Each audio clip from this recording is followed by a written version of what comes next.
सनातन धर्म के ग्रंथों में अनेक लीलाएं और प्रसंग छिपे हुए हैं, जिनका गूढ़ संदेश केवल बाहरी कथा नहीं बल्कि गहराई में जाकर समझना होता है। ऐसी ही एक कथा है भृगु ऋषि द्वारा भगवान विष्णु की परीक्षा और माता लक्ष्मी का श्राप। एक समय देवताओं और ऋषियों के बीच चर्चा उठी, त्रिमूर्ति ब्रह्मा, विष्णु, शिव में सबसे श्रेष्ठ कौन है।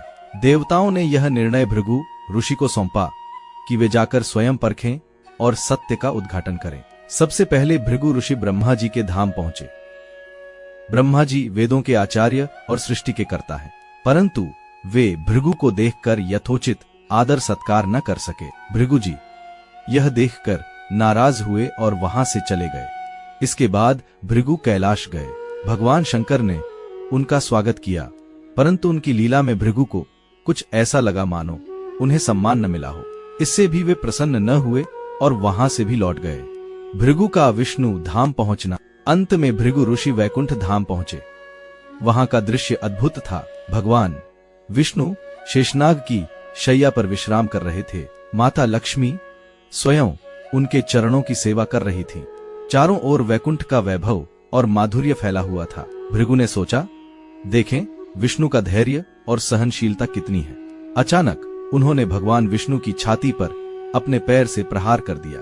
संपूर्ण ब्रह्मांड स्तब्ध रह गया। देवता भयभीत हो उठे कि अब तो महाक्रोध होगा, परंतु भगवान विष्णु मुस्कुराते हुए उठ बैठे और भृगु से बोले, मुनिवर, आपका चरण तो कठोर भूमि से टकराया, कहीं आपको चोट तो नहीं लगी। मेरा वक्षस्थल तो पत्थर के समान है, आपके कोमल चरणों को कष्ट हुआ होगा। यह कहकर उन्होंने ऋषि के चरणों को अपने हाथों से सहलाया। इस अद्भुत सहनशीलता और करुणा को देखकर भृगु ऋषि भाव विभोर हो गए। उन्हें निश्चय हो गया कि देवताओं में विष्णु ही सर्वश्रेष्ठ है। परंतु इस पूरी घटना का दूसरा पक्ष भी था। माता लक्ष्मी अपने प्रभु के चरणों की सेवा कर रही थी। उन्होंने अपनी आंखों से देखा कि एक ऋषि ने उनके पति और विश्वपालक के हृदय पर पैर मारा।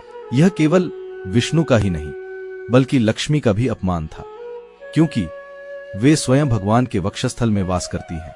क्रोध से तप्त होकर लक्ष्मी जी ने भृगु से कहा, हे मुनिवर, आपने मेरे स्वामी का अपमान किया है, यह क्षमा योग्य नहीं है। आज से मैं आपके वंश अर्थात ब्राह्मणों के घर कभी स्थायी रूप से निवास नहीं करूंगी।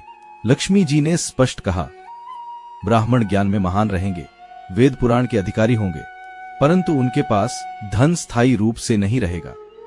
धन मेरे स्वरूप का अंश है और मैं उन्हें त्याग रही हूं। तभी से यह माना जाता है कि ब्राह्मणों के पास असीम ज्ञान, विद्या और तपस्या की शक्ति तो होती है, परंतु वे दरिद्र बने रहते हैं। उनका जीवन संयम और सादगी में बीतता है।